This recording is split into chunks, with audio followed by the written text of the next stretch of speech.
36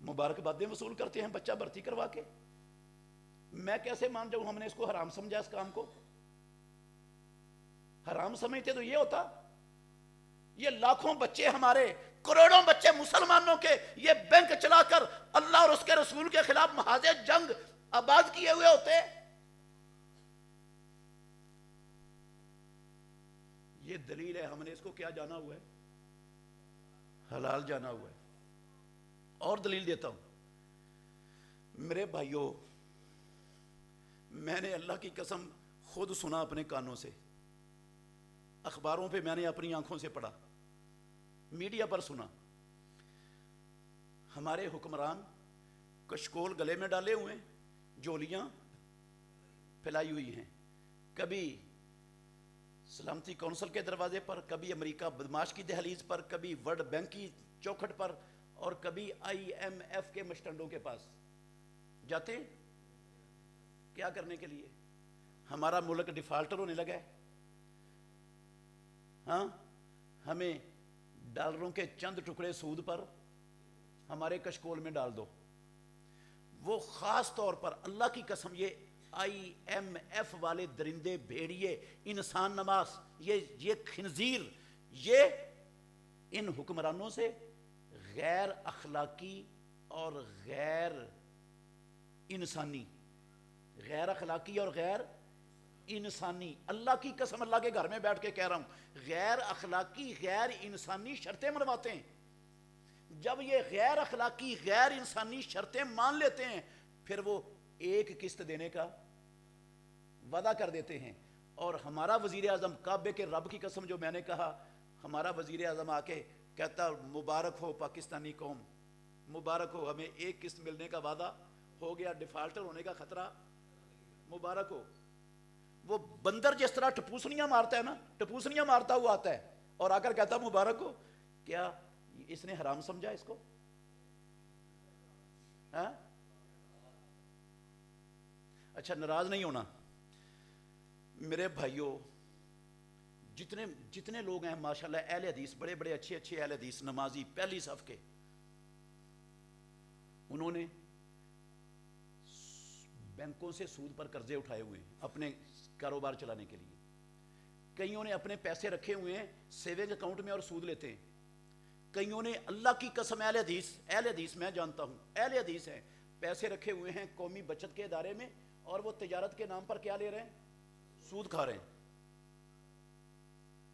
حرام سمجھ کے لے رہے ہیں، حلال سمجھا ہوا ہے. رب نے کیا کیا تھا؟ حرام. اور مسلمانوں نے کیا مان لیا؟ حلال. آپ مارکیٹ میں چلے جائیں، یہ بازاروں میں چلے جائیں، آپ کو خالی کوئی بندہ ملے گا جو سود کی غلاظت سے بچا ہوا ہو. اللہ کی قسم ہر کام میں سود داخل ہو چکا ہے، ہر کام میں سود داخل ہو چکا ہے. بل آپ کا لیٹ ہو جائے تو جو اوپر پلنٹی لگتی ہے وہ کیا ہوتا ہے؟ سود ہوتا ہے. وہ آپ کو سود دینا پڑتا ہے، دیتے ہیں آپ سود. یہ سارا کچھ دلیل ہے اس بات کی کہ رب نے حرام کیا تھا، ہم نے کیا مان لیا. تو جس چیز کو رب نے حرام کیا، ہم نے نفس کے کہنے پر یا شیطان کے کہنے پر یا بعض مولویوں کے کہنے پر کیا مان لیا اس کو؟ حلال. تو جن کے کہنے پر حلال مالا، ان کی عبادت ہو گئی کہ نہیں؟ ان کو رب بنا دیا کہ نہیں بنا دیا؟ یہ اختیار تو رب کا تھا یار، رب کے سوا کوئی حرام اس کو حلال کر ہی نہیں سکتا تھا. ہم نے اس کو حلال مان لیا کسی کے کہنے پر، تو عبادت اس کی کر کے شرک ہو گیا یا نہیں ہو گیا؟ اور شرک ہو جائے تو نیکیاں، نمازیں، روزے، حج، عمرے، زکاتیں، یہ محفل نعت اور یہ خطبے اور یہ سارا کچھ، یہ درس اور تقریریں کام آئیں گی؟ شے کیا ہوں میں اور آپ؟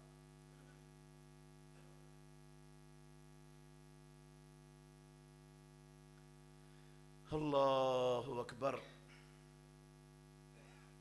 میرے محترم بھائیوں، غور کرنا، تھوڑی سی توجہ کرنا. میں تفصیل میں بھی جا سکتا ہوں لیکن وقت نہیں ہے میں آپ کو اتنی تفصیل سناؤں. آج کل اسلامی بینک کھل گئے. کیا کھل گئے؟ سنے آپ نے؟ اسلامی بینکوں کا نام سنا ہے؟ وہ دعویٰ کرتے ہیں ہم ربا فری بینک ہے، ہم ربا فری بینک ہے، ہم سودی لین دین نہیں کرتے، سود کو حرام سمجھتے ہیں.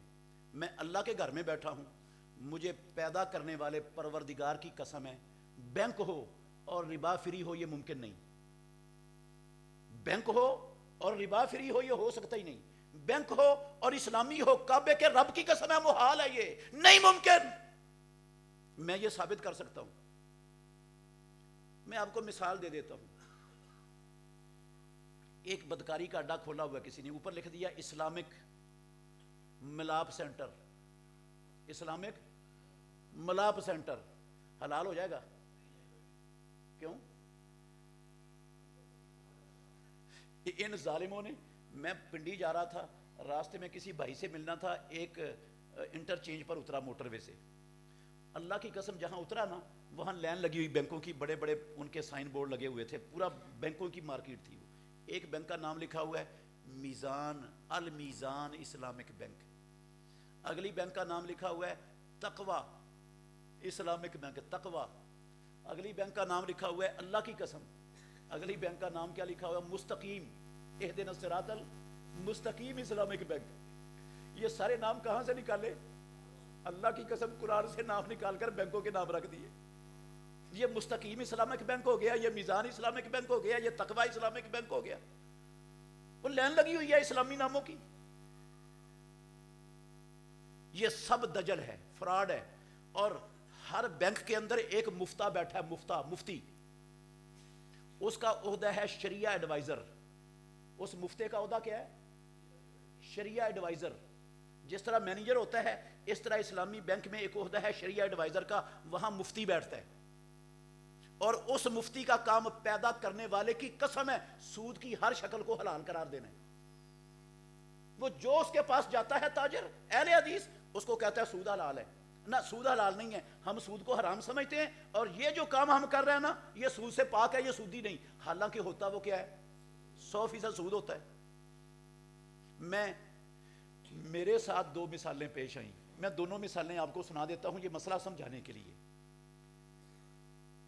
سننا چاہتے ہیں؟ میرے پاس نا ایک بندہ جمعہ پڑھتا تھا کبھی کبھی مرکز خیبر میں. میں نہیں اس کو جانتا تھا. ایک دن اس نے مجھ سے مسئلہ پوچھا، کہتا ہے میں چارٹرڈ اکاؤنٹنٹ کا ماہر ہوں، میں نے بڑے اچھے نمبروں میں چارٹرڈ اکاؤنٹنٹ کا امتحان پاس کیا ہے، اور میں بینکوں کی ملازمت کو حرام سمجھتا ہوں اور نہیں میں کرتا، یہ سود ہے، اللہ اور اللہ کے رسول کے خلاف جنگ ہے. کہتا ہے میرے پاس ربا فری اسلامک بینک والے آئے، ان کو پتا چلا کہ یہ بندہ بڑا پڑھا لکھا ہے. انہوں نے کہا آپ ہمارا بینک چلاؤ، ہم ربا سے پاک ہیں، سود سے پاک ہیں، تو ہم آپ کی خدمات لینا چاہتے ہیں، آپ ہمارا بینک چلائیں. اس نے مجھ سے مسئلہ پوچھا کہ میں اس بینک میں ملازمت اختیار کر لوں. میں نے اس کو تھوڑا پڑھا ہوا پہلے ہی تھا، وہ تھوڑی سی وضاحت کی نا، اللہ کی قسم اس کو سمجھ آ گئی. کہتا ساری سمجھ آ گئی مجھے، یہ بھی سود ہے. اس نے انکار کر دیا ان کو جا کر کہ بھئی میں آپ کی بینک میں ملازمت نہیں کرتا. انہوں نے کہا کیوں نہیں کرتا ہو؟ کہ آپ سودی کاروبار کرتے ہیں؟ انہوں نے کہا آپ کو کس نے کہا سودی کاروبار ہے؟ اس نے کہا میں نے کسی سے مسئلہ پوچھا، میں نے کسی سے. وہ جو مینیجر تھا نا وہ اور مفتی، انہوں نے اس کو کہا کہ جس سے آپ نے مسئلہ پوچھا ہماری ملاقات کروا دو، اس سے ہو جائے گی. اس نے مجھے فون کیا کہ آپ سے ملنا چاہتے ہیں. میں نے کہا ست بسم اللہ، میں بھی ملنا چاہتا ہوں، ان کو لے آئیں. وہ ان کو لے آیا. سننا میرے بھائیوں، یہ میرے ساتھ اللہ کی قسم واقعہ پیش آیا، میں وہ سنا رہا ہوں آپ کو. وہ آ گیا، کہتے ہیں آپ نے کہا ہے کہ یہ اسلامی بینک سودی بینک ہیں، یہ ربا سے پاک نہیں ہے. میں نے کہا بالکل میں نے کہا ہے. کہتا ہے ہم تو سود کو حرام سمجھتے ہیں، سود اللہ اور اس کے رسول کے خلاف جنگ ہے، سود تو بالکل جائز نہیں ہے، ہم ربا فری ہیں. میں نے کہا بھائی جان آپ کیسے ربا فری ہیں؟ آپ مجھے یہ بتائیں. آپ ہیں اسلامی بینک، آپ نے اسلامی نام رکھا ہے، اس کا مطلب ہے جنہوں نے اسلامی نام نہیں رکھا وہ کیا ہے؟ غیر اسلامی بینک. وہ غیر اسلامی بن گیا نا سارے دن کے اسلامی اصطلاح سے. میں نے کہا جو غیر اسلامی بینک ہیں وہ لوگوں کو 0 میٹر گاڑی دیتے ہیں قسطوں پر؟ بتائیں آپ. ہیں؟ دیتے ہیں. میں نے کہا آپ بھی دیتے ہیں؟ کہتے ہیں ہم بھی دیتے ہیں. میں نے کہا وہ بھی اصل قیمت سے زیادہ پیسے لیتے ہیں، آپ بھی اصل قیمت سے زیادہ پیسے لیتے ہیں؟ کہتا ہاں. میں نے کہا جو غیر اسلامی بینک ہیں وہ لوگوں کو گھر بنانے کے لیے ہاؤس فنانسنگ کے نام پر پیسے دیتے ہیں؟ کہتا دیتے ہیں. اور زیادہ پیسے وصول کرتے ہیں. میں نے کہا آپ بھی کرتے ہو؟ کہتا ہم بھی کرتے ہیں. میں نے کہا آپ میں اور ان میں فرق کیا ہے؟ کہتا ہے یہ فرق سمجھانے آئے ہیں ہم آپ کو, یہ فرق سمجھانے ہیں, اب فرق سمجھو. کہتا وہ جو لیتے ہیں نا غیر اسلامی بینک, زائد پیسے لیتے ہیں 0 میٹر گاڑی پر اور ہاؤس فنانس کی قیمت پر, وہ لیتے ہیں انٹرسٹ. وہ کیا لیتے ہیں؟ انٹرسٹ لیتے ہیں. اور انٹرسٹ کیا ہوتا ہے؟ سود کا نام ہے. اور جو ہم لیتے ہیں, ہم لیتے ہیں رینٹ. ہم کیا لیتے ہیں؟ وہ انٹرسٹ لیتے ہیں, ہم رینٹ لیتے ہیں. تو ہم تو سود نہیں لیتے, ہم تو رینٹ لیتے ہیں. میں نے کہا بھائی جان آپ رینٹ نہیں لیتے, آپ سود لیتے ہو. آپ دجل کرتے ہو, آپ سود لیتے ہو, آپ رینٹ نہیں لیتے. کہتا اچھا, یہ مثال دی اس نے, مفتی صاحب نے. کہتا اچھا یہ بتاؤ, یہ جتنے رینٹے کار والے دفتر کھول کر بیٹھے ہوئے ہیں, رینٹے موٹر سائیکل, رینٹے مکان, رینٹے دکان, یہ کاروبار کرتے ہیں لوگ, یہ سب سودی کاروبار کرتے ہیں؟ میں نے کہا نہیں بھائی جان, سودی کاروبار نہیں کرتے. رینٹ پر چیز لینا دینا, سواریاں لینا دینا اللہ کے نبی کی زندگی میں تھا. گھر زمینیں رینٹ پر لی دی جاتی تھی, یہ سود نہیں ہے. تو کہتا اب آپ نے کہہ دیا سود نہیں ہے, تو ہم بھی رینٹ لیتے ہیں, ہمارے کو آپ سود کیسے کہتے ہیں؟ میں نے کہا وہ رینٹ ہے, آپ کا رینٹ نہیں ہے, آپ کا سود ہے. بڑا غصہ اس کو چڑھا. کہتا ہے بینک آپ چلاتے ہیں یا ہم چلاتے ہیں؟ میں نے کہا بھائی جان بینک آپ چلاتے ہو, میں نہیں چلاتا.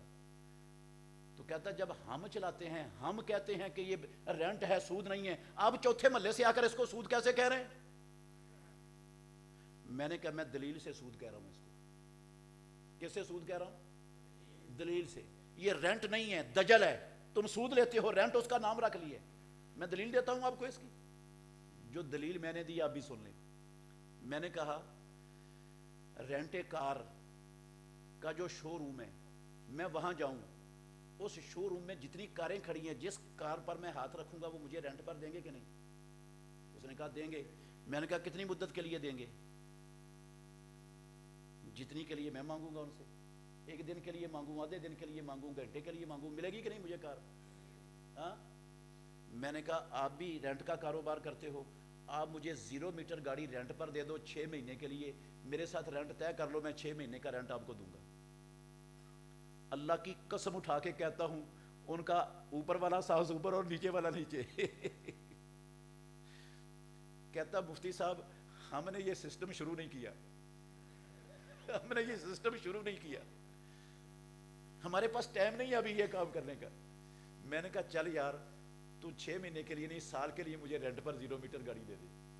0 میٹر گاڑی کے مجھ سے کرایہ طے کر لے, میں دیتا ہوں 6 مہینے, سال کے لیے مجھے دے دے 0 میٹر گاڑی. کہتا نہیں ملتی. میں نے پھر آپ اس کو رینٹ کیوں کہتے ہو؟ یہ آپ کا اس کو رینٹ کہنا یہ دجل ہے, یہ فراڈ ہے, یہ دھوکہ ہے. آپ دجل کر کے جو سود کی غلاظت سے, لعنت سے, اپنے رب اور رسول کے خلاف جنگ کرنے سے بچنا چاہتے تھے, بدبختو تم نے ان کو سود کی غلاظت میں رب اور رسول کے خلاف لا کر مادے جنگ میں کھڑے کرنے کا ٹھیکہ اٹھا لیا. میں آپ کو کہہ دوں, خنزیر پکڑ کے لاؤں آپ کے سامنے, میں آپ کو کہوں یہ گائے کا بچہ ہے, دیکھو اس کے پاؤں گائے جیسے ہیں, اس کا جسم گائے جیسا ہے, ہیں کیا وہ گائے بن جائے گی میرے فتوے سے؟ ہاں, حلال ہو جائے گا وہ؟ بھئی اس کا نام آپ گائے رکھ لو, جو مرضی رکھ لو, اس نے خنزیری رہنا اور حرام ہی رہنا ہے. اس کا نام آپ رینٹ رکھ لو, وہ ہے تو سود, حرام ہے وہ. دوسرا جو قصہ میرے ساتھ پیش آیا, یہ میں اسلامی بینکوں کی حقیقت بتا رہا ہوں آپ کو. دوسرا قصہ جو میرے ساتھ پیش آیا, ہمارے ایک بھائی ہیں سلمان, یہ مندر گلی میں ان کی دکان ہے, زندہ ہیں, آپ ان کو مل سکتے ہو. ان کے جاننے والا ایک تاجر کراچی سے آیا ان کے پاس, جمعہ پڑھنے کے لیے وہ میرے پاس لے آئے ان کو. اس نے جمعہ پڑھا تو جمعہ پڑھنے کے بعد مجھ سے اس سلمان کی موجودگی میں, سلمان بھائی کی موجودگی میں پوچھا. اس تاجر نے کہتا میں کچھ مسائل پوچھنا چاہتا ہوں. میں نے کہا بھائی جان ضرور پوچھیں. اس نے مسائل پوچھے تو بیچ میں اسلامی بینکوں کا نام آ گیا. میں نے کہا بھائی جان اسلامی بینکیں نہیں ہیں, یہ سودی کاروبار کرتے ہیں, انہوں نے نام چینج کیے ہیں, صرف کچھ ٹرمیں چینج کی ہیں, کچھ چیزوں کے اندر تحریف کی ہے, یہ سارے کا سارا سودی کاروبار کرتے ہیں. وہ تاجر پوری داڑھی والا, اللہ کی قسم اہل حدیث, 5 وقت کا نمازی, کہتا مفتی صاحب آپ نے ان سے کاروبار کیا ہے؟ میں نے کہا بھائی جان میں نے نہیں کاروبار کیا. کہتا میں نے کاروبار کیا ہے, انہوں نے 1 روپیہ بھی سود کا مجھ سے نہیں لیا. آپ کیسے کہتے ہیں یہ سودی کاروبار کرتے ہیں؟ سننا میرے بھائیوں, توجہ کرنا, فائدہ بڑا ہوگا آپ کو. میں نے کہا بھائی جان آپ مجھے یہ بتائیں آپ نے کس بینک سے کاروبار کیا اور کیا کیا اور کیسے انہوں نے سود کا روپیہ نہیں آپ سے لیا؟ کہتا میں بتاتا ہوں. اس نے کہا میں فیکٹری کا مالک ہوں, کراچی میں میری ذاتی فیکٹری ہے, میرا نقصان ہو گیا اور میرے پاس سرمایہ سارا ہی ختم ہو گیا, فیکٹری میری بند ہو گئی. اب میرے پاس دوبارہ فیکٹری چلانے کے لیے پیسے نہیں تھے, میں نے الفلاح بینک کی اسلامی کھڑکی سے معاہدہ کیا. کس سے معاہدہ کیا؟ الفلاح بینک کی اسلامی کھڑکی. یہ اسلامی کھڑکی کا بھی تھوڑا سا مسئلہ میں آپ کو سمجھا دوں. یہ جب اسلامی بینک بنے نا تو یہ جو دوسرے بینک تھے ان سب کو خطرہ پڑ گیا. ان سب کو خطرہ پڑ گیا کیا کہ لوگ ہماری بینکوں سے پیسے نکلوا کر ادھر لے جائیں گے, کیونکہ لوگوں کے اندر کچھ نہ کچھ تو ہے نا دین, کچھ نہ کچھ تو غیرت ہے نا, تو یہ ہمارے بینک جو ہے نا وہ فیل ہو جائیں گے. انہوں نے اپنے بینکوں کو بچانے کے لیے انہوں نے دیکھا ان کے کاروبار بھی سود ہے, ہمارے کاروبار بھی سود ہے, انہوں نے نام بدلیں تو ہم بھی نام بدل کے ہم اپنی ہر بینک میں اسلامی کھڑکی کھول لیتے. ہر بینک نے, الفلاح بینک نے, حبیب بینک نے اسلامی کھڑکیاں کھول کر انہوں نے کہا ہم بھی اسلامی کاروبار کرتے ہیں, ہم بھی ربا فری کام کرتے ہیں. انہوں نے بھی وہ کام شروع کر دیا. کہتا ہے میں نے الفلاح بینک کی اسلامی کھڑکی سے معاہدہ کیا, انہوں نے میری مطلوبہ قیمت کا خام مال میری فیکٹری میں ڈال دیا. معاہدہ تحریر ہو گیا اور یہ طے پا گیا کہ 3 سالوں میں ان قسطوں کے ساتھ میں نے یہ قرض ان کو کیا کرنا ہے, میں نے یہ پیسے ان کو واپس کرنے ہیں بینک کو, الفلاح بینک کو. کہتا انہوں نے خام مال ڈالا, میں نے فیکٹری چلا دی, کام شروع ہو گیا. اللہ کا کرنا ایسا ہوا وہ سارے کا سارا مال دوبارہ برباد ہو گیا, نقصان میں چلا گیا. جو پیسے بینک نے ڈالے تھے نا سارے ہی تباہ ہو گئے, کچھ بھی نہیں بچا. کہتا بینک والوں کو بھی پتہ چلا کہ اس کا دوبارہ نقصان ہو گیا, سارا اس کا ختم ہو گیا. کہتا انہوں نے نہ مجھ پر پریشر ڈالا, نہ مجھ پر کوئی دباؤ ڈالا, نہ مجھے پریشان کیا. جو قسطیں طے تھی نا ماہانہ, جتنے پیسوں کا انہوں نے خام مال ڈالا تھا اتنے پیسوں کا 1 روپیہ بھی اس سے انہوں نے مجھے زیادہ وصول نہیں کیا, اتنے ہی پیسے لیے جتنے انہوں نے 3 سال پہلے مجھے دیے تھے, 1 روپیہ بھی زیادہ نہیں لیا. میں نے کہا بھائی جان یہ تو 100% سودی کاروبار تھا, یہ تو اسلامی کاروبار ہے ہی نہیں, آپ اس کو کیسے اسلامی کاروبار سمجھ رہے ہیں؟ اب اس کے کان کھڑے ہو گئے, اہل حدیث تھا, نمازی تھا, کان کھڑے ہو گئے. کہتا ہے یہ کیسے سودی کاروبار؟ میں نے کہا اسلام اس کو کہتا ہے مزاربت. کہتا ہاں وہ مفتی صاحب جو الفلاح بینک کی اسلامی کھڑکی میں بیٹھے تھے وہ بھی کہتے تھے مزاربت, وہ بھی کہتے تھے یہ مزاربت ہے. تو میں نے کہا مزاربت کا پتہ ہے آپ کو کیا ہے؟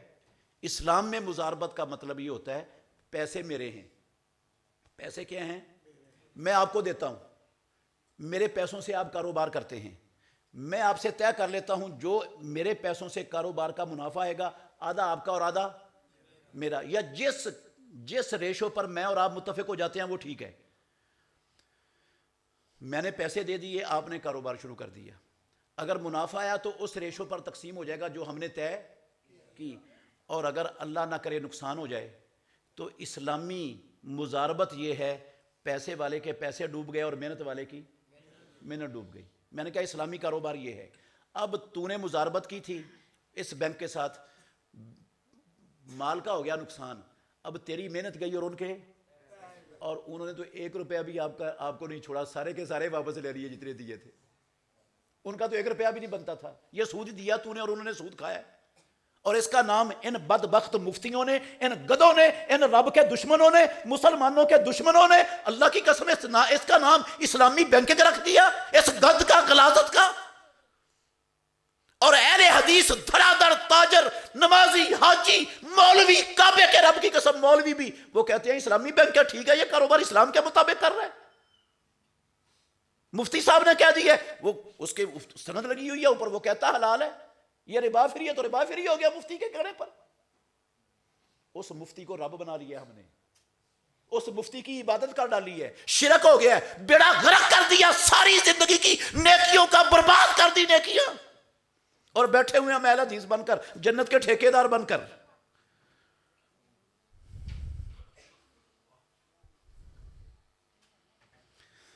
اللہ اکبر۔ دوسرا ایک گندا عمل بتانے لگا ہوں میرے بھائیوں، صحیح بخاری کی حدیث ہے، ناراض نہیں ہونا کسی نے، میں آپ کی بات نہیں کر رہا، ساری مسلمان امت کا رونا رو رہا ہوں۔ صحیح بخاری میں حدیث ہے، بریدہ بن حسیب اسلمی رضی اللہ تعالیٰ عنہ کہتے ہیں رسول مکرم صلی اللہ علیہ وسلم نے فرمایا، من فاتت ہو صلاۃ العصر فقد حبط عملو، جس بندے کی عصر کی نماز فوت ہو گئی اس کے عمل برباد ہو گئے۔ صحیح بخاری اصح الکتب بعد کتاب اللہ، رب کی زمین پر آسمان کے نیچے قرآن کے بعد اللہ کی قسم امت محمد کی سب سے صحیح ترین کتاب صحیح بخاری، اس میں مدینے والے امام کی زبان سے نکلے ہوئے 100% سچے اور سچے لفظ، جس کی عصر کی نماز فوت ہو گئی اس کے عمل برباد ہو گئے، فقد حبط عملو، یقیناً اس کے عمل برباد ہو گئے۔ ناراض نہیں ہونا، دیانتداری سے بتائیں، ہمارے معاشرے میں، ہمارے خاندانوں میں، ہمارے حلقہ اثر میں کتنے لوگ ہیں جن کی روزانہ عصر کی نماز فوت ہوتی؟ ہاں ہاں۔ اور میں دکھ سے کہنا چاہتا ہوں یہ بات، اللہ کی قسم ہمارے خاندانوں میں، معاشروں میں، مارکیٹوں میں، بستیوں میں، آبادیوں میں بھرے پڑے ہیں ایسے لوگ، بھرا پڑا ہے جن کی صرف عصر کی نہیں روزانہ 5 نمازیں فوت ہوتی ہیں۔ جس کی ایک عصر کی نماز فوت ہو گئی تو اس کے عمل باطل ہو گئے، تو جس کی روزانہ 5 نمازیں فوت ہوتی، ہاں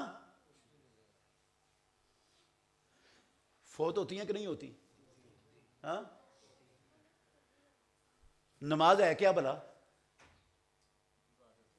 تھوڑا سا غور کرنا، تھوڑا سا معمولی سا غور کرنا میرے بھائیوں۔ اللہ نے محمد الرسول اللہ صلی اللہ علیہ وسلم کو 7 آسمانوں سے اوپر سدرۃ المنتہا پر بلایا۔ او میرے بھائیوں توجہ کرنا، رسول اللہ کو سدرۃ المنتہا پر 7 آسمانوں سے اوپر بلا کر اللہ نے 5 نمازیں دی، 5 نمازیں دی۔ سدرۃ المنتہا سے واپس، او میرے بھائیوں، او بزرگوں، او اللہ کے بندو، سدرۃ المنتہا سے واپس مکے میں قدم رکھنے سے لے کر، مجھے پروردگار کی قسم ہے آخری دم تک محمد الرسول اللہ صلی اللہ علیہ وسلم کی ایک نماز ضائع نہیں ہوئی، ساری زندگی ایک نماز نہیں ضائع ہوئی، ایک نماز امام الانبیاء کی، اس ہستی کی جس کی اللہ نے ساری کمیاں کوتاہیاں معاف کی ہوئی، اس ہستی کی جس کے ساتھ رب کا مقام محمود کا، مقام وسیلہ کا وعدہ ہے، جس کی سفارش سے جہنم کے اندر گرے ہوئے لوگوں کو جہنم سے نکال کر جنت میں بھیجا جائے گا، اس نبی کی اللہ کی قسم ساری نبوی زندگی واپسی سے لے کر آخر دم تک ایک نماز ضائع نہیں ہوئی۔ اور ہماری کتنی نمازیں عمر میں ضائع ہو گئی، اور روزانہ کتنی ضائع ہوتی ہیں؟ اور صرف نماز ضائع کی بات نہیں کر رہا، اللہ نے 5 نمازیں نہیں فرض کی اکیلی، 5 نمازوں کو اللہ نے مسلمانوں پر باجماعت فرض کی ہے۔ کیا فرض کی ہے؟ کیا فرض کی ہے؟ باجماعت۔ ورکعوا مع الراکعین، حکم ہے اللہ کا قرآن مجید میں، ورکعوا مع الراکعین۔ بیمار ہو گئے امام الانبیاء، توجہ کرنا، بیمار ہو گئے رسول مکرم صلی اللہ علیہ وسلم۔ او میرے بھائیوں، شدید تکلیف ہے امام الانبیاء کو، شدید تکلیف۔ صحیح بخاری کتاب الاذان کی حدیث کا آخری لفظوں کا ترجمہ کرنے لگا ہوں۔ شدید تکلیف، تکلیف کی شدت سے بے ہوش ہو گئے، تکلیف کی شدت سے بے ہوش ہو گئے، بے ہوش پڑے ہوئے ہیں۔ کچھ دیر گزرنے کے بعد ہوش آیا تو پیارے پیغمبر نے ہوش آتے ہی سب سے پہلے آپ کی زبان پر یہ لفظ تھے، اصلی الناس، کیا لوگوں نے نماز پڑھ لی؟ اصلی الناس، کیا نماز پڑھ لی لوگوں نے؟ ہماری ماں نے کہا لا ہم ینتظرون، کا نہیں اللہ کے نبی لوگ آپ کا انتظار کر رہے ہیں۔ آپ نے کہا پانی لاؤ، ترجمہ کر رہا ہوں صحیح بخاری کے لفظوں کا، ابھی دکھا سکتا ہوں آپ کو حدیث۔ پانی کا ٹب لایا گیا، آپ اٹھ کر بیٹھ گئے، آپ نے ٹب سے پانی لے کر غسل کیا، غسل کر کے نماز کے لیے کھڑے ہوئے، دوبارہ بے ہوشی طاری ہوئی، پھر گر پڑے، بے ہوش ہو کر پھر گر پڑے، پھر بے ہوش پڑے ہوئے۔ کچھ دیر گزرنے کے بعد دوبارہ ہوش آیا، پھر پوچھا اصلی الناس، کیا لوگوں نے نماز پڑھ لی؟ کیا جماعت ہو گئی؟ جواب ملا نہیں اللہ کے نبی آپ کا انتظار ہو رہا ہے، نہیں پڑھی۔ اللہ کی قسم لفظ ہیں بخاری کے، دوبارہ پانی منگوایا، پھر غسل کیا، غسل کر کے نماز کے لیے اٹھے، تیسری مرتبہ بے ہوشی طاری ہوئی، پھر گر پڑے۔ آپ اللہ کے گھر میں بیٹھے ہو، دیانتداری سے مجھے بتانا میرے بھائیوں، معمولی تکلیف سے انسان بے ہوش ہوتا ہے؟ کب بے ہوش ہوتا ہے؟ جب تکلیف شدید ہو، برداشت سے زیادہ ہو جائے۔ اللہ کے نبی کو شدید ترین تکلیف تھی، بار بار بے ہوشی طاری ہو رہی تھی، اور اس حالت میں فکر کس چیز کی تھی؟ نہیں، ناقص ہے جواب آپ کا۔ فکر کس چیز کی تھی آپ کو؟ فکر تھی باجماعت نماز کی۔ فکر کس کی تھی؟ باجماعت نماز کی۔ جماعت ہو گئی کہ نہیں یہ پوچھ رہے تھے آپ، یہ نہیں پوچھ رہے تھے کہ نماز کا ٹائم ہے یا نہیں، یہ پوچھ رہے تھے جماعت ہو گئی کہ نہیں، جماعت کی فکر۔ اور میں قسم اٹھا کے کہتا ہوں میرے بھائیوں، او مسلمانوں، او اللہ کے بندوں، او اہل حدیثوں، جب سے محمد الرسول اللہ صلی اللہ علیہ وسلم پر اللہ نے باجماعت نماز فرض کی ہے، کعبے کے رب کی قسم ہے، اس وقت سے لے کر آخر جب تک آپ دو لوگوں کے سہارے سے مسجد میں جا سکتے تھے، بغیر جماعت کے ایک نماز بھی نہیں پڑھی آپ نے ساری زندگی۔ ایک نماز دکھا دو بغیر جماعت کے، جب تک۔ اسی حدیث میں لفظ ہیں آگے، جب تیسری مرتبہ بے ہوشی کے بعد ہوش آیا نا، تو عائشہ صدیقہ رضی اللہ عنہ بیان کرتی ہیں کہ رسول اللہ صلی اللہ علیہ وسلم نے محسوس کیا کہ میرے جسم میں تکلیف کی شدت پہلے سے کم ہے۔ او بچہ، او بیٹا، خاموش، چپ بیٹا، توجہ سے سنو۔ اللہ کے نبی نے محسوس کیا میرے جسم میں تکلیف کی شدت پہلے سے کم ہے، آپ نے کہا مجھے مسجد میں لے جاؤ۔ صحیح بخاری کے لفظوں کا ترجمہ کر رہا ہوں۔ عائشہ صدیقہ کہتی ہیں ایک کندھے کو امام الانبیاء کے ایک کندھے کو حضرت عباس رضی اللہ عنہ نے سہارا دیا، دوسرے کندھے کو حضرت علی رضی اللہ عنہ نے سہارا دیا، اور آپ کو دونوں کندھوں کا سہارا دے کر کہاں لے جا رہے ہیں؟ مسجد میں۔ اللہ کی قسم یہ لفظ ہیں، رسول اللہ صلی اللہ علیہ وسلم کے دونوں پاؤں زمین پر مسلسل گھسٹتے جا رہے ہیں اور زمین پر لینیں بنتی جا رہی ہیں۔ اتنی سخت نہیں تھی خاتم النبیین کے جسم اطہر میں اپنا پاؤں خود اٹھا کر آگے رکھ سکتے، دو بندوں کے سہارے کے باوجود گھسٹتے ہوئے پاؤں لے کے باجماعت نماز کے لیے مسجد میں پہنچ رہے۔ جب تک یہ کیفیت تھی، ایک جماعت اللہ کے نبی نے ایک نماز بغیر جماعت کے پڑھی ہو مجھے دکھا دو لا کر، منہ مانگا انعام دوں گا اس کو جو دکھائے گا مجھے۔ آخری جو دن تھے اللہ کے نبی کے، 1.5 دن 2 دن، جب دو لوگوں کے سہارے سے گھسٹتے ہوئے پاؤں لے کر بھی مسجد میں نہیں نہ آ سکتے تھے، وہ نمازیں آپ نے گھر میں پڑھی۔ یار جس نبی کا میں نے اور آپ نے کلمہ پڑھا، نہ اس نے زندگی میں ایک نماز ضائع کی، نہ ایک جماعت چھوڑی، اور میری روزانہ کئی نمازیں ضائع ہوں اور کئی جماعتیں ضائع ہوں، چند دنیا کی ٹکے ٹکے کی مصروفیتوں کی خاطر میرا نبی سے تعلق کیا ہے؟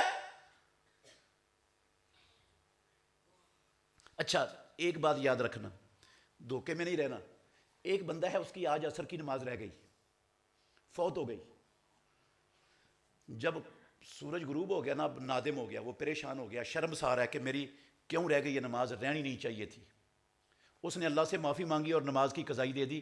یہ حدیث اس ایسے بندے کے لیے نہیں ہے کہ اس کے اعمال کیا ہو گئے، یہ اس بندے کے لیے نہیں ہے۔ یہ کس بندے کے لیے ہے؟ جس کی روزانہ یا اکثر نماز رہتی ہے اور اس کے کان پر جوں تک وہ ٹس سے مس بھی نہیں ہوتا، اس کو احساس بھی نہیں ہوتا میں نے کوئی گناہ کیا ہے۔ ہیں ایسی اکثریت ہمارے معاشرے میں کہ نہیں؟ اچھا یہ جو اللہ کے نبی کے لفظ ہیں، بخاری شریف کی حدیث ہے، اس کے عمل برباد ہو گئے۔ اب یہ جو اپنے عمل عصر کی نماز ضائع کر کے برباد کر رہا ہے، یہ عقل مند ہے یا پاگل اور بیوقوف ہے؟ اس سے بڑا پاگل اور بیوقوف کون ہے دنیا میں؟ ہاں، یہ وہ دولت اور وہ سرمایہ ضائع کر رہا ہے جس سرمایہ نے اس کو جہنم سے بچا کر جنت میں لے جانا تھا۔ اب اس کو بھی دل سے کہو کہ یہ ہمارے دل کی آواز ہے، یہ سارے پاگل اور بیوقوف ہیں جو یہ کام کرتے ہیں۔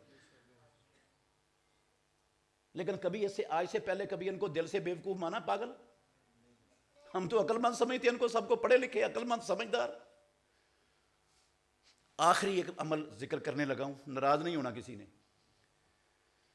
میرے بھائیوں بہت سی چیزیں ہیں، میں سب کو چھوڑ رہا ہوں۔ شرک ہو گیا، نبی کی آواز سے اونچی آواز ہونے سے بھی عمل ضائع ہو جاتے ہیں، قرآن میں لکھا ہوا ہے، سورہ حجرات کی 2 نمبر آیت ہے۔ وہ کیسے ہوتی ہے وہ الگ مسئلہ موضوع ہے، بات لمبی ہو جائے گی، اس لیے میں نہیں بتا رہا۔ عصر کی نماز فوت ہو گئی، عمل ضائع ہو گئے۔ بندہ توبہ کر لے، پکی سچی توبہ کر لے. اب شرک سے، عصر کی نماز فوت ہونے سے، نبی کی آواز سے آواز اونچی ہونے سے اگر عمل ضائع ہو گیا، توبہ کرنے سے اللہ معاف کر دے گا.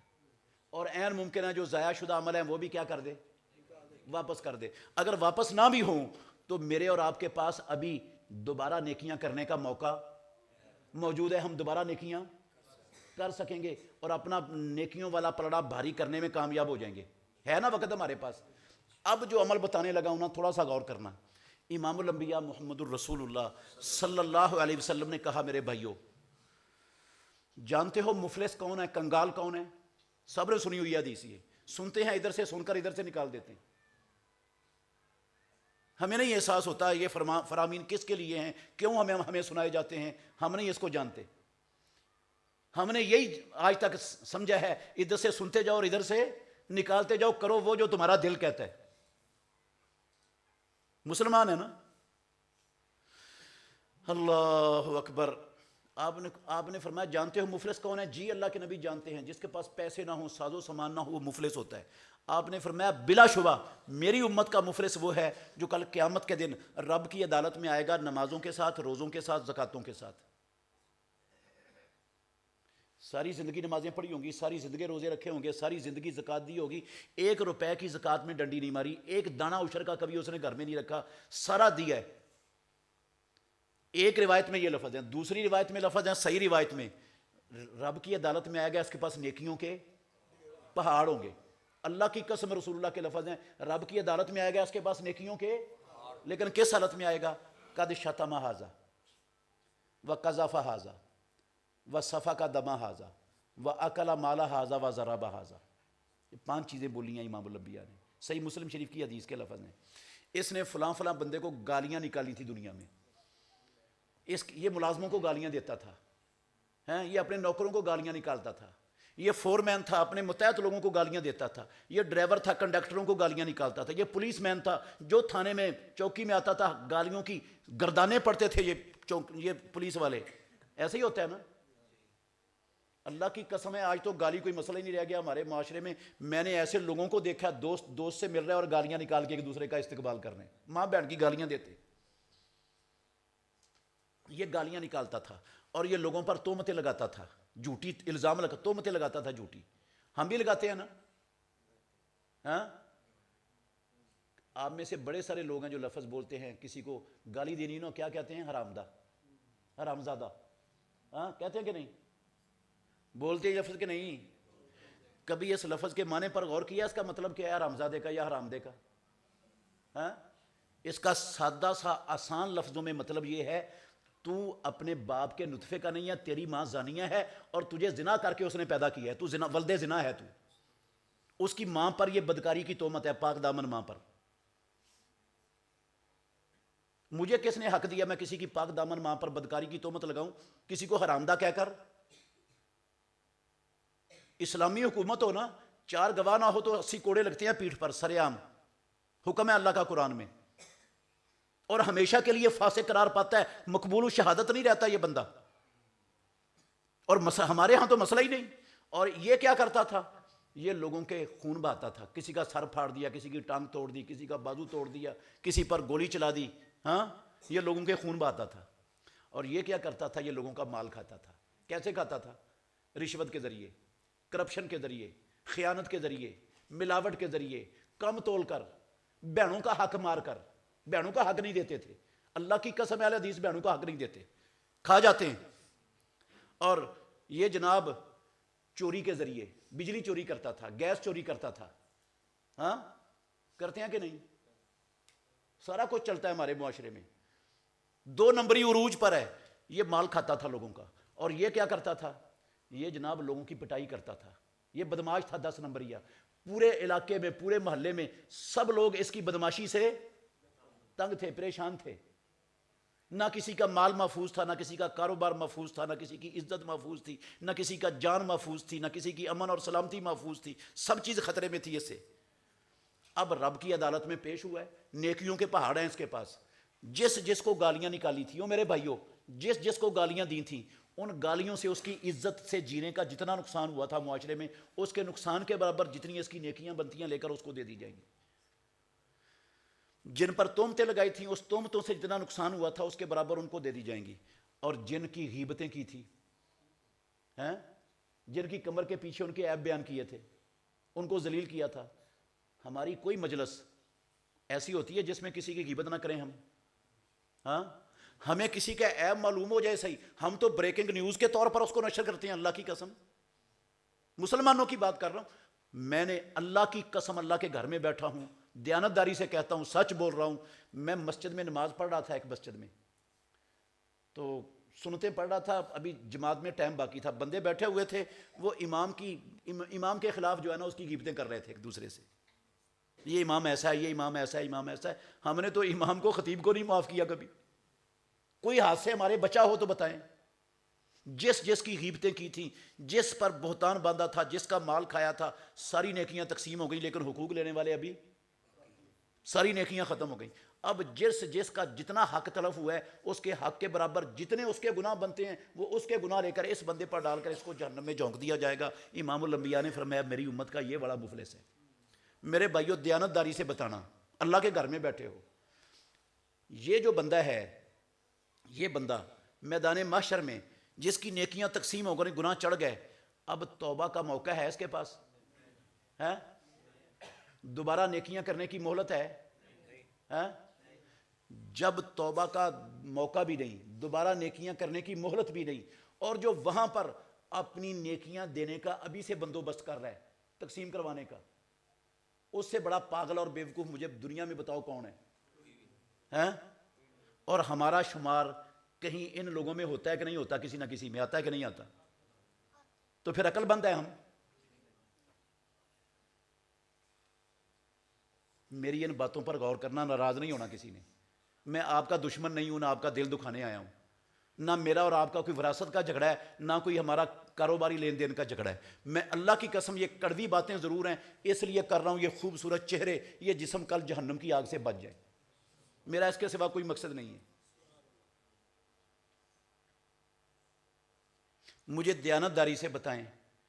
بات میں نے رونا جو رو لیا تھا, رونا تھا وہ رو لیا, بہت ٹائم لے لیا آپ کا. میرے بھائیوں, کوئی سودی لین دین کے حوالے سے میرے ان بھائیوں سے کوئی کوتاہی تھوڑی بہت ہوئی کہ نہیں؟ ہوئی ہے؟ تھوڑی سی ہوئی ہے, معمولی سی؟ بول دینا یار, کوئی پرچہ نہیں کروں گا آپ پر. زیادہ ہوئی ہے؟ اچھا, یہ جو زیادہ کوتاہی ہوئی ہے, مان رہے ہیں آپ, یہ مرتے دم تک ایسی چلتی رہنی چاہیے؟ اچھا یہ بتائیں, ہم میں سے کسی کی عصر کی نماز فوت ہوتی ہے کہ نہیں؟ یا باقی نمازیں کوئی فوت ہوتی ہیں کہ نہیں؟ تھوڑی سی ہوتی ہے نا, معمولی سی, کبھی کبھار زندگی میں. یہ اکثر ہوتا ہے. اور یہ جو اکثر ہوتا ہے مرتے دم تک ایسے ہی رہنا چاہیے؟ یہ دیکھیں, ہاتھ جوڑ کے منت کرتا ہوں آپ کی, جو ہو گیا اللہ سے معافی مانگ لو, توبہ کر لو. پچھلی 30 40 50 70 سالوں کی نمازیں رہی ہوئی ہیں نا, اللہ کی قسم ہے ان کی قضائے عمری کی ضرورت نہیں ہے. پکی سچی توبہ سے رب ساری معاف کرنے کے لیے تیار ہے.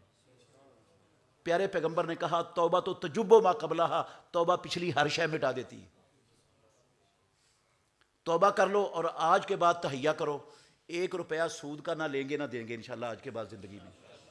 اور آج کے بعد صرف عصر کی نہیں, 5 نمازوں سے ایک نماز بھی جماعت کے بغیر انشاءاللہ نہیں پڑھنی, نہ فوت ہونے دینی ہے کوئی. ہو سکتا ہے وعدہ؟ اور آج کے بعد کسی کی غیبت نہیں کرنی, گالی بھی نہیں نکالنی کسی کو, کسی پر بہتان بھی, اور حرام طریقے سے کسی کا 1 روپیہ بھی اپنے کھاتے میں آنے. ہو سکتا ہے؟ کر سکتے ہو یہ وعدہ؟ کر لو گے تو آپ کا بھلا ہے, نہیں کرو گے تو میرے بھائیوں میں آپ کا دشمن نہیں ہوں. میں آپ کے لیے دعا کروں گا, یا اللہ ان کے دل نرم کر دے, یا اللہ ان سب کے سینے کھول دے, یا اللہ ان سب کے دل تیری انگلیوں کے درمیان ہے, تو ان دلوں کو اپنی اور اپنے نبی کی حقیقی اطاعت کی طرف پھیر دے. دعا ہی دے سکتا ہوں آپ کو, اور تو کچھ نہیں دے سکتا. یا منت کر سکتا ہوں یا دعا دے سکتا ہوں, وہ دے رہا ہوں آپ کو. مانو گے تو آپ کا بھلا, نہیں مانو گے تو پھر بھی آپ کے بھلے کی دعا مانگوں گا. میں دشمن نہیں ہوں آپ کا. میرے بھائیوں, آپ نے تو وعدہ کر لیا یہ کام نہیں کریں گے انشاءاللہ، ہاں، تو اپنی اولاد کو بھی انشاءاللہ 5 وقت کا نمازی بنانا ہے، بنائیں گے؟ اپنی بیوی اور بیٹیوں سے گھر میں جا کر روزانہ پوچھنا ہے آج کتنی نمازیں پڑھی ہیں اور کتنی چھوڑی ہیں، کیوں چھوڑی ہیں، پوچھ سکتے ہیں؟ یا نکال دے گی گھر سے وہ؟ ہے نہیں نکالے گی کبھی بھی، گھر آپ کا ہے اس کا نہیں ہے، وہ نہیں نکال سکتی۔ آپ پوچھیں گے تو یہ فرض ہے آپ پر، آپ کے رب کی طرف سے فرض ہے۔ اللہ نے کہا قوا انفسکم واہلیکم، او ایمان والو اپنے آپ کو اور اپنے بیوی بچوں کو جہنم کی آگ سے بچا لو۔ پوچھو گے تو بچاؤ گے ان کو، تو کریں گے یہ کام بھی؟ ہاں، ناراض تو نہیں میرے ساتھ؟ آخر دعوانا ان الحمدللہ رب العالمین۔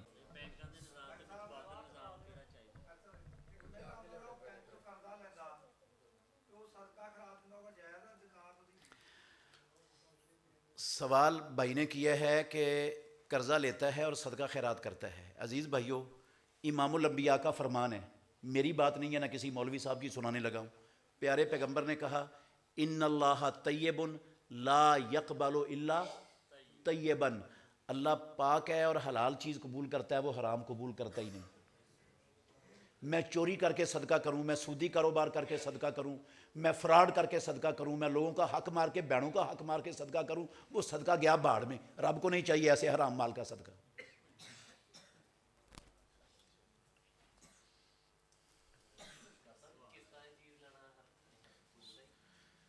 قسطوں پر چیز لینا دینا بھائی نے پوچھا ہے، سود ہے۔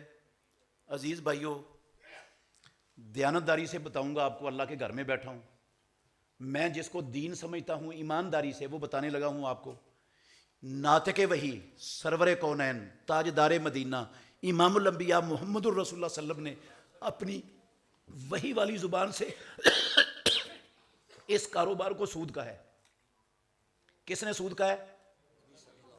نبی مکرم نے۔ حدیث ہے سنن ابو داود کتاب البیوع میں، ابو ہریرہ اور عبداللہ بن مسعود راوی ہیں، آپ نے فرمایا من باع بیعتین فی بیعت فلہ اوکسہما بالربا، جس نے ایک بیع میں 2 بیعیں کی اس کے لیے کم پر لینی دینی جائز ہے ورنہ سود ہے۔ ایک بیع میں 2 بیعوں کا مطلب یہ ہے کہ نقد لیتے ہو 100 روپے کی، قسطوں پر لیتے ہو 110 روپے کی، لے وہ قسطوں پر اور لے 100 روپے کی تو جائز ہے، پیارے پیغمبر نے کہا۔ اور اگر قسطوں کی وجہ سے 100 روپے والی چیز 110 کی ہو گئی تو امام الانبیاء کہتے ہیں یہ کیا ہے؟ سود ہے۔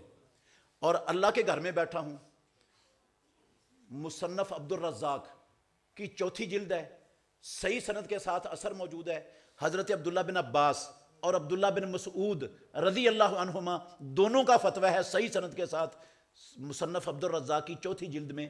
وہ کہتے ہیں قسطوں کی وجہ سے، ادھار کی وجہ سے جب نقد کی قیمت سے پیسے بڑھ جائیں گے تو وہ کیا ہو جائے گا؟ سود۔ اور اللہ کی قسم اٹھا کے کہتا ہوں 1.5 لاکھ امام الانبیاء کے صحابہ میں سے ایک صحابی ایسا نہیں جو ان 2 صحابہ کے فتوے کے خلاف رائے رکھنے والا ہو۔ اگر کوئی مجھے دنیا کا کوئی عالم، کوئی مفتی، کوئی پیر صاحب، کوئی شیخ الحدیث مجھے ایک صحابی کا نام بتا دے کہ اس نے ان 2 صحابہ کے فتوے کے خلاف فتویٰ دیا، اللہ کی قسم ہے اس مفتی صاحب کو منہ مانگا انعام دوں گا۔ 1.5 لاکھ صحابہ میں سے ایک صحابی نہیں جو ان کے فتوے کے خلاف رائے رکھتا ہو۔ اس کا مطلب ہے سارے صحابہ متفق تھے اس کے کیا ہونے پر؟ سود ہونے پر۔ جب ادھار کی وجہ سے، ادھار چاہے قسطوں والا ہو چاہے یک مشتی والا ہو، جب ادھار کی وجہ سے آپ قیمت بڑھا دیں گے تو وہ کیا بن جائے گا؟ سود۔ آپ نے 2 ریٹ بتائے بھی نہیں، میں آپ کے پاس چیز لینے آیا ہوں، آپ دکاندار ہیں، آپ کو پتہ ہے کہ یہ ادھاریہ ہے، اس کو تنخواہ کوئی نہیں ملی ہوئی، اس نے تنخواہ پر پیسے دینے ہیں، چیز وہ 100 روپے کی ہے، میں آپ کے دکان سے لے آتا ہوں چیز، آپ مجھے بتاتے بھی نہیں اور آپ میرے کھاتے میں 105 روپے لکھ دیتے ہیں صرف اس لیے کہ میں نے پیسے آپ کو لیٹ دینے ہیں۔ یہ آپ نے سود کھایا ہے، یہ آپ نے سود کھایا جو ادھار کی وجہ سے پیسے بڑھائے۔ ادھار کی وجہ سے ایک ٹیڑی پیسہ بھی نہیں بڑھانا۔ ویسے منافع کی شرح اللہ نے اور اللہ کے رسول نے مقرر نہیں کی، آپ جتنا چاہیں منافع لے سکتے ہیں، منافع کی شرح کوئی مقرر نہیں ہے۔ آپ نے ایک چیز 100 روپے کی تیار کی ہے، آپ 5000 کی بیچیں، اللہ کی قسم حلال ہے، اللہ اور اس کے رسول نے منع نہیں کیا۔ 100 روپے والی چیز 5000 میں بیچ سکتے ہیں، لیکن ادھار کی وجہ سے 100 روپے والی چیز 101 روپے کی بیچنا بھی حرام ہے۔ نقد میں بیچنی ہے اور جتنا مرضی منافع لے کے بیچیں۔ اچھا، جو علماء کرام، چلو یہ مسئلہ آیا ہے تو میں تھوڑی سی وضاحت کر دیتا ہوں کسی کو اشکال نہ رہے. کچھ علماء ہیں جو اس کے جواز کا فتویٰ دیتے ہیں. ان کی بنیاد یہ جو اس میں اختلاف پیدا ہوا نا، اس مسئلے میں اختلاف ہے، یہ تابعین کے بعض علماء نے حدیث کا غلط معنی کیا، اس کی وجہ سے اختلاف پیدا ہو گیا.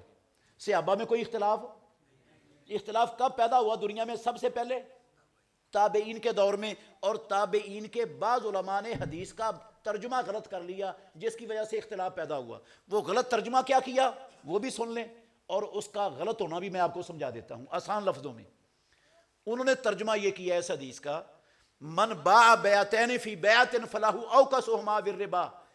وہ کہتے ہیں اس کا مطلب یہ ہے کہ میں آپ کے پاس چیز لینے آیا ہوں، توجہ کرنا، آپ نے مجھے بتا دیا نقد اتنے کی اور ادھار اتنے کی، میں نے دونوں ریٹوں میں سے کوئی ریٹ آپ کے ساتھ طے نہیں کیا اور چیز اٹھا کر چلا گیا، چیز اٹھا کر لے گیا. کہتے ہیں یہ ایک بے میں دو بے ہیں اور یہ سود ہے اور یہ حرام ہے. یہ ترجمہ کیا کس نے؟ تابعین کے بعض علماء نے. سمجھ آیا ترجمہ کہ نہیں؟ دوبارہ سمجھاتا ہوں، غور کرنا. انہوں نے کہا اس کا مطلب یہ ہے کہ ایک گاہک سودا لینے کے لیے آتا ہے، دکاندار دو قیمتیں بتاتا ہے اور وہ گاہک اس کے ساتھ دونوں قیمتوں میں سے ایک قیمت طے نہیں کرتا، چیز لے کے چلا جاتا ہے. یہ ہے ایک بے میں دو بے اور یہ حرام ہے. یہ ترجمہ کیا ہے. یہ ترجمہ غلط ہے. یہ اس حدیث کا ترجمہ غلط ہے. اس کے غلط ہونے کی دو وجہ ہیں. پہلی وجہ یہ ہے، توجہ کرنا، یہ جو انہوں نے کہا ہے کہ دو سودوں میں سے ایک طے نہیں ہوا اس وجہ سے یہ حرام ہے. آپ دیانتداری سے بتائیں، وہ آپ نے دو ریٹ بتا دیے، میں چیز اٹھا کے چلا گیا، کیا آپ کو اور مجھے پتہ نہیں ہے کہ کیا ہوا ہے، کس چیز پر یہ سودا ہوا ہے؟ ہم جانتے کہ نہیں؟ اگر نقد لیتا تو میں پیسے دینے تھے، نہیں پیسے دیے تو کیا ہے؟ ادھار ہے. یہ جہالت ہے اس میں کوئی؟ انہوں نے کہا یہ جہالت ہے، اس کی وجہ سے حرام ہے. جہالت تو ہے ہی نہیں. دینے والے کو بھی پتا ہے ادھار لے کے جا رہا ہے، لینے والے کو پتا ہے ادھار لے کے جا رہا ہے، پیسے نہیں دے رہا. اگر پیسے دے دیتا تو ادھار نہیں ہونا تھا. وہ کہتے ہیں جہالت کی وجہ سے یہ چونکہ طے نہیں ہوا اس وجہ سے حرام ہے. جبکہ محمد الرسول اللہ صلی اللہ علیہ وسلم کہتے ہیں یہ سود کی وجہ سے حرام ہے. ایک وجہ اللہ کے نبی نے بیان کی، ایک وجہ تابعین کے بعض علماء نے بیان کی. اب تابعین کی بیان کردہ وجہ چلے گی یا رسول اللہ کی وجہ چلے گی؟ اس لیے یہ غلط ہے مانا. دوسری وجہ وہ آپ کو میں نے بتا دی ہے کہ اس میں جہالت ہے ہی نہیں. لینے والے کو بھی پتا ہے اور دینے والے کو بھی پتا کیا کس ریٹ پر سودا ہوا ہے، نقد والے پر ہوا ہے یا ادھار والے پر ہوا ہے. اس لیے یہ جہالت ہے ہی نہیں ہے. یہ کہنا ہی غلط ہے کہ اس میں جہالت ہے، اور اس وجہ سے یہ جب ادھر پھنستے ہیں نا پھر ایک اور معنی نکالتے ہیں. وہ آج کل کے علماء نے نکالا ہے، وہ یہ معنی نکالتے ہیں. توجہ کرنا میرے بھائیوں، جتنے علماء ہیں قسم اللہ کی میں دیانتداری سے کہتا ہوں سب کے سب کا یہ فتویٰ ہے. یہ میں جو ابھی بتانے لگا ہوں سب متفق ہیں اس پر، ایک کا بھی اختلاف نہیں. وہ کہتے ہیں کہ چیز تھی 100 روپے کی اور قسطوں پر طے ہو گئی 125 روپے کی. قسطیں طے ہو گئی 3 مہینوں کی مثال کے طور پر. 3 مہینوں میں وہ 125 روپے نہیں دے سکا، ٹائم پر پیسے نہیں دے سکا. چیز تھی 100 روپے کی، طے ہوئی 125 کی قسطوں پر، اور وہ ٹائم پر پیسے نہیں دے سکا. اب ایک 15 دن یا ہفتہ یا مہینہ اور مدت بڑھائیں تو وہ کر دیتا ہے 125 کی بجائے 130. یہ جتنے علماء قسطوں کے کاروبار کے جواز کا فتویٰ دیتے ہیں، کعبے کے رب کی قسم ہے کسی سے پوچھ لو سب کہتے ہیں یہ حرام ہے، یہ سود ہے. ہم ان سے پوچھتے ہیں بھائی جان کیوں حرام ہے، کیوں سود ہے؟ یہ کہتے ہیں مدت بڑھنے کی وجہ سے اس نے 5 روپے کیا کیے، بڑھائے ہیں، یہ سود ہے. ہم کہتے ہیں جو پہلے سے 100 روپے سے 125 ہوئے تھے وہ کس وجہ سے ہوئے تھے؟ ہاں وہ بھی مدت کی وجہ سے ہوئے تھے. اگر پہلے دن مدت کی وجہ سے بڑھ گئے، ہاں جو بعد میں مدت کی وجہ سے بڑھ گیا وہ سود ہے، تو جو پہلے دن بڑھے وہ سود کیوں نہیں؟ اس لیے یہ کاروبار حرام ہے، سود ہے، باطل ہے. جو علماء اس کے جواز کا فتویٰ دیتے ہیں ان کا فتویٰ حدیث کے خلاف ہونے کی وجہ سے غلط فتویٰ ہے، غلط فتویٰ ہے. سبحانک اللہم ربنا و بحمدک اشہد ان لا الہ الا انت استغفرک و اتوب الیک. غیبت اور چغلی کی وضاحت فرما دیں. بھائیو چغلی ہوتی ہے ایک بندے کی بات سنی آپ نے, مسالہ لگا کر دوسرے کو بتا دی تاکہ یہ آپس میں کیا ہو جائیں, لڑ پڑیں, ان میں فتنہ پیدا ہو جائے. یہ چغلی ہوتی ہے, ادھر کی بات ادھر پہنچا دی, ادھر کی ادھر پہنچا دی لڑانے کی نیت سے. اور غیبت ہوتی ہے, آپ کو میرے کسی عیب کا پتہ چلا, آپ نے لوگوں میں اچھالنا شروع کر دیا, یہ غیبت ہے. بے نماز کو کافر کہنا جائز ہے؟ بھی اللہ نے قرآن میں لکھا ہے, رب نے کہاں لکھا ہے؟ قرآن میں. سورہ توبہ کی 11 نمبر آیت گھر میں جا کے پڑھ لینا, 11 نمبر آیت سورہ توبہ کی. اللہ نے کہا فَإِن تَابُوا وَأَقَامُوا الصَّلَاةَ وَآتَوُا الزَّكَاةَ فَإِخْوَانُكُمْ فِي الدِّينِ. اگر دنیا میں بسنے والے کفر شرک سے توبہ کر لیں, نماز قائم کریں, تو پھر دین میں تمہارے بھائی ہیں. اس کا مطلب ہے جو نماز قائم نہیں کرتا وہ مسلمانوں کا دین میں بھائی, جو مسلمانوں میں کا دین میں بھائی نہیں ہے وہ کیا ہے پھر؟ کافر. اور پیارے پیغمبر نے کہا, صحیح مسلم شریف کی حدیث ہے, بین العبد و بین الکفر ترک الصلاۃ. بندے اور کافر کے درمیان کیا فرق ہے؟ نماز چھوڑنے کا. نماز پڑھتا ہے تو بندہ ہے, نہیں پڑھتا تو کافر ہے. نماز پڑھتا ہے تو بندہ ہے, نہیں پڑھتا تو. آپ کہیں گے کافر نہیں بندے ہوتے؟ نہیں, کافر نہیں بندے ہوتے. اللہ کی قسم کافر بندے نہیں ہیں. کافر انسان ہوتے ہیں, بندے نہیں ہوتے. بندہ ہوتا ہے اللہ کی بندگی کرنے سے, بندہ بنتا ہے بندگی سے. انسان ضرور ہے, کافر بندے نہیں ہیں. بندے وہ ہیں جو اللہ کی بندگی کرتے ہیں. تو کافر اور بندے میں فرق کیا ہے؟ نماز چھوڑنے کا. نماز چھوڑ دے گا تو کافر ہے. وہ اہل حدیث چھوڑ دے, وہ کوئی اور چھوڑ دے, نبی کا فرمان ہے, میرا فتویٰ نہیں. صحیح مسلم میں امام مسلم نے شقیق بن عبداللہ, ان کا عبداللہ بن شقیق تابعی ہیں, ان کا قول نقل کیا صحیح سند سے صحیح مسلم میں.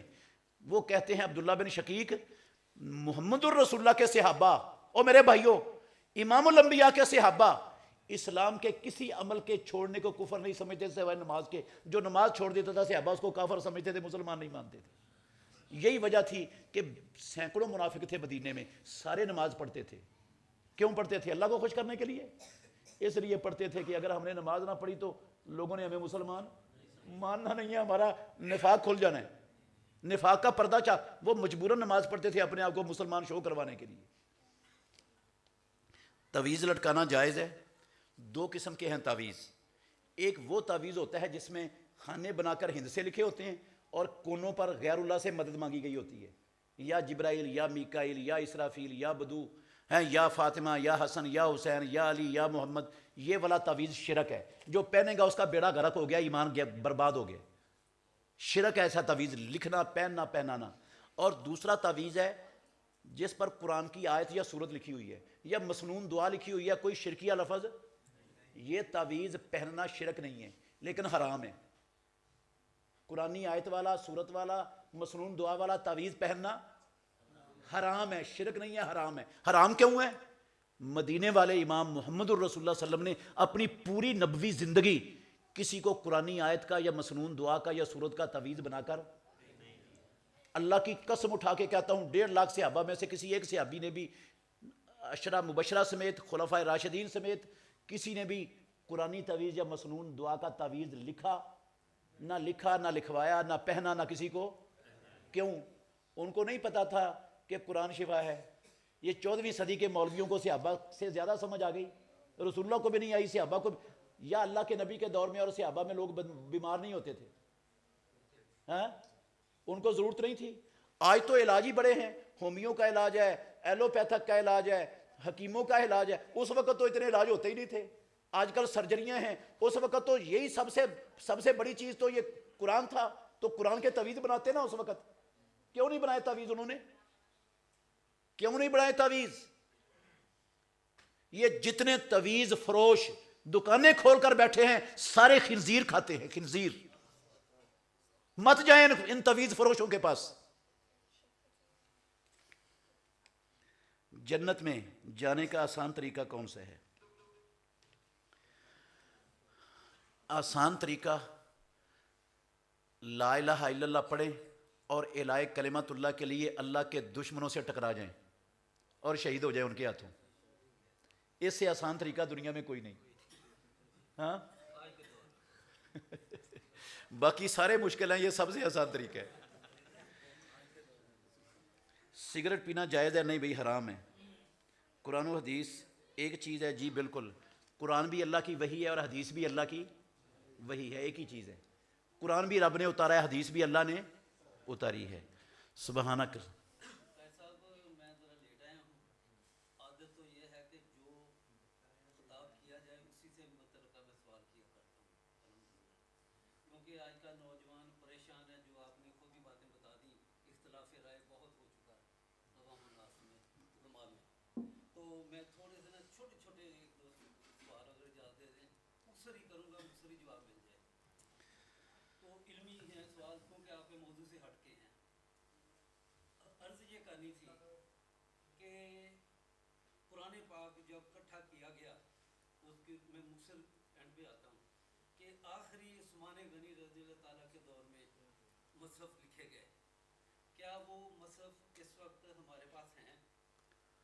جی سب سے پہلے قرآن مجید حضرت ابو بکر صدیق رضی اللہ عنہ کے دور خلافت میں جمع ہوا.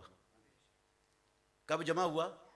ایک کتابی شکل میں ابو بکر صدیق رضی اللہ عنہ کے دور خلافت میں جمع ہوا اور شائع ہوا اور لوگوں کے اندر پہنچا دیا گیا علاقوں میں. رسول اللہ صلی اللہ علیہ وسلم کے زمانے میں لکھا گیا تھا سارا، لیکن کتابی شکل میں جمع نہیں تھا، لکھا ہوا تھا سارا، مختلف جگہوں پر لکھا ہوا تھا. حضرت عثمان رضی اللہ عنہ کے دور میں دوبارہ جمع ہوا. جو حضرت ابو بکر صدیق کے دور میں جمع ہوا نا، وہ جمع تھا 7 قراتوں پر. وہ جمع کس پر ہوا تھا؟ 7 قراتوں پر. اللہ نے 7 قراتوں پر اتارا تھا قرآن تاکہ لوگوں کے لیے پڑھنا کیا ہو؟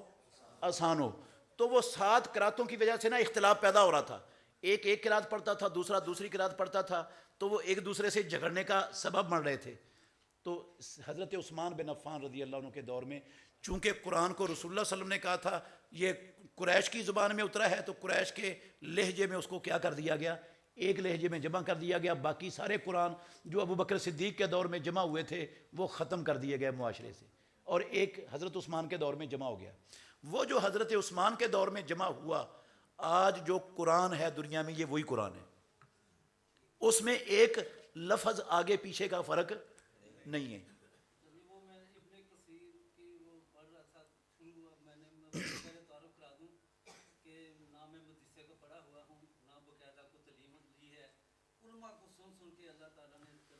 جزاک اللہ. لیکن جب بھی میں علماء سے کوئی علمی سوال کرتا ہوں تو بحث ہو جاتی ہے، لڑائی ہو جاتی ہے، وہ مجھے پڑھتے ہیں. تو اس لیے میں نے ڈرتے ہوئے پہلے آپ سے پوچھا اجازت سے. تو اب یہ ہے کہ میں نہیں لڑتا کسی سے. نہیں آپ بڑے جذباتی ہیں، 2 جذباتی آپ ہیں. لڑتا نہیں ہوں کسی سے. لڑتے تو نہیں ہیں لیکن جذبات اتنا جگاتے ہیں. آج فتنے کے دور میں وہ بڑا سخت پڑتا ہے.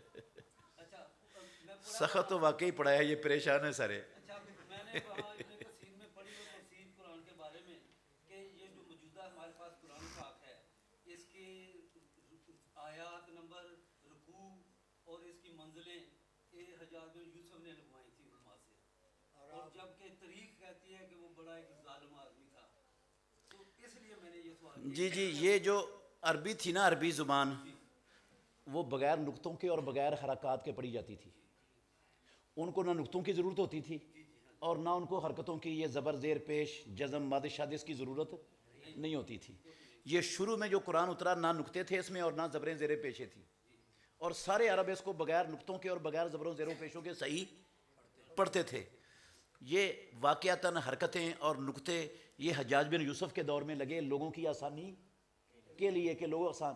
اور یہ جو حرکتیں اور نقطے لگے ہیں نا، اس سے قرآن کا ایک ذرہ برابر بھی اس میں کے اندر تبدیلی، نہ اس کا لفظ بدلا، نہ اس کا لہجہ بدلا، نہ اس کی قرات بدلی، نہ کوئی اور اس کی شکل بدلی. مفہوم وہی ہے، صرف مفہوم نہیں، ہر شے وہی ہے، صرف پڑھنا آسان ہو گیا، آسانی ہو گئی غیر عربوں کے لیے. ہاں جی ہاں جی. دوسرا میرا سوال ہے چھوٹا سا کہ قرآن پاک کا ترجمہ میں اکثر سنتا رہتا ہوں. اب تو الحمدللہ میں نے اصل بیان پوری تفسیر بھی الحمدللہ پڑھ لی اللہ کے فضل سے. تو اس میں لکھا ہوا ہے کہ اے نبی صلی اللہ علیہ وسلم، ہم آپ پر جو آیات نازل فرماتے ہیں اور جو آیت یا جو حکم ہم بدل دیتے ہیں وہ آپ کے دل سے بھی محو کر دیتے ہیں، یعنی آپ کے دل سے وہ بات نکال دیتے ہیں. لیکن جب میں تفسیر پڑھتا ہوں تو اکثر جگہ آتا ہے کہ یہ آیت منسوخ ہو چکی ہے، اس کی تھوڑی سی سمجھا دیں۔ جی قرآن مجید میں ہے، اللہ نے فرمایا ما ننسخ من آیتن اور ننسہا نات بخیر منہا او مثلہا، ہم کسی آیت کو منسوخ کر دیں یا اس کو بلا دیں، یا اس کو کیا کر دیں، تو اللہ منسوخ بھی کر سکتا ہے اور بلا بھی سکتا ہے، دل سے بھی غائب کر سکتا ہے اللہ، تو ہم اس جیسی کوئی اور آیت لے آتے ہیں یا اس سے بہتر لے آتے ہیں۔ تو قرآن مجید میں نسخ موجود ہے، بعض چیزیں اللہ نے ایک وقت کے لیے اتاری تھیں، وہ مستقل قیامت تک کے لیے نہیں تھیں، جب ان کا وقت پورا ہو گیا تو اللہ رب العالمین نے اس کو کیا کر دیا، چینج کر دیا، اس کو نسخ کہتے ہیں۔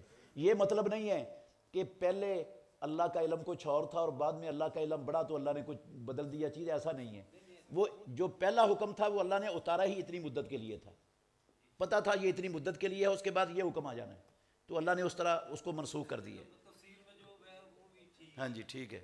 لیکن وہ ذرا مشکل ہو جاتی ہے۔ باقی علماء کا اختلاف ضرور ہے کہ قرآن میں منسوخ شدہ آیتیں کتنی ہیں، اس میں اختلاف ہے، بہت سارا اختلاف ہے۔ علماء کی بات ہے ہاں جی سر ایک سوال ہے کہ ایک آدمی نماز 4 رکعتیں پڑھتا ہے، وہ پہلی رکعت اس کی رہ گئی ہے، دوسری رکعت میں پہلی رکعت میں اینڈ سے شروع ہوا یعنی کہ وہ داخل ہوا ہے نماز میں، اور وہ جب دوبارہ دوسری رکعت شروع کرے گا تو کہاں سے شروع کرے گا؟ وہ سورہ فاتحہ سے شروع کرے گا، ثنا نہیں پڑھے گا۔ اگر پہلی رکعت میں بھی اس وقت آ کر شامل ہوا ہے، پہلی رکعت میں جب امام بلند آواز سے قرات شروع کر چکا ہے تو وہ پہلی رکعت میں بھی ثنا نہیں پڑھے گا، ثنا پڑھنی جائز ہی نہیں ہے اس وقت جب امام بلند آواز سے قرات کر رہا ہو۔ رسول اللہ صلی اللہ علیہ وسلم نے فرمایا جب میں جہری طور پر قرات کر رہا ہوں میرے پیچھے کچھ نہ پڑھو سوائے فاتحہ کے، کہ جس نے فاتحہ نہ پڑھی اس کی نماز نہیں ہے، کچھ نہیں پڑھنا، ثنا بھی نہیں پڑھنی۔ پھر دوسرا سوال ہے جی کہ ایک آدمی درمیان والا تحیت بھول گیا، امام بھول گیا، وہ کھڑا نہیں ہوا، پیچھے سے لقمہ آ گیا، کیا اس کو سجدہ صاحب نہیں ہے، سجدہ صاحب؟ سجدہ صاحب نہیں ہے۔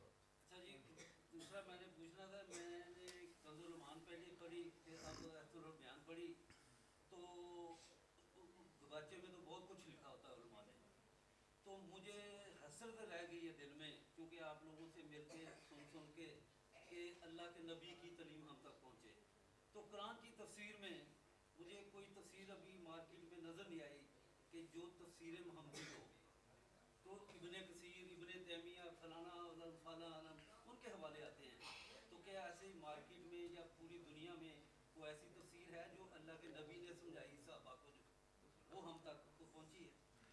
جو تفسیر نبوی کے سب سے قریب ترین تفسیر ہے نا اردو کی تفسیروں میں، وہ ہے تفسیر القرآن الکریم۔ قریب دین میں میرا سوال ہے کہ حافظ عبدالسلام بن محمد رحمۃ اللہ علیہ کی تفسیر ہے، وہ سب سے زیادہ سنت کے قریب ترین تفسیر ہے۔ ٹھیک ہے، میرے عرض یہ تھی کہ قرآن کی تفسیر میں حدیث آنا، جی وہ آئی ہیں حدیثیں، وہ حدیثیں اکثر ہیں حدیثیں اس میں۔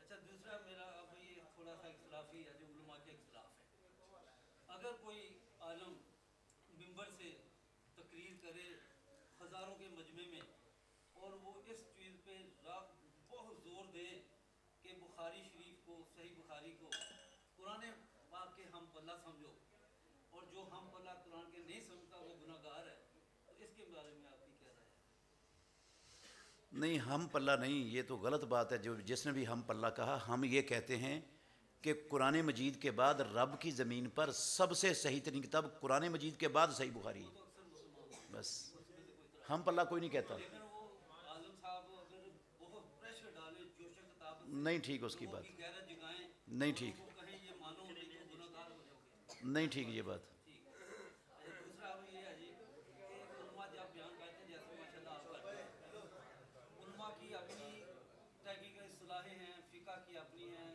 علماء اور آپ جانتے ہیں، تو عام جب پبلک سے خطاب ہوتا ہے تو ان سے تو سادہ زبان میں ہونا چاہیے کہ جو بات ان سے ہو رہی ہے وہ اس کو سمجھ آئے، تو اکثر علماء سے جب میں بات کرتا ہوں وہ کہتے ہیں جی ہمارا مطلب یہ تھا، ہمارا فہم یہ تھا، وہ پھر معرفتیں بتانا شروع کر دیتے ہیں، تو کیا حال ہے کہ سیدھی سیدھی صاف صاف بات ہونی چاہیے، عام فہم۔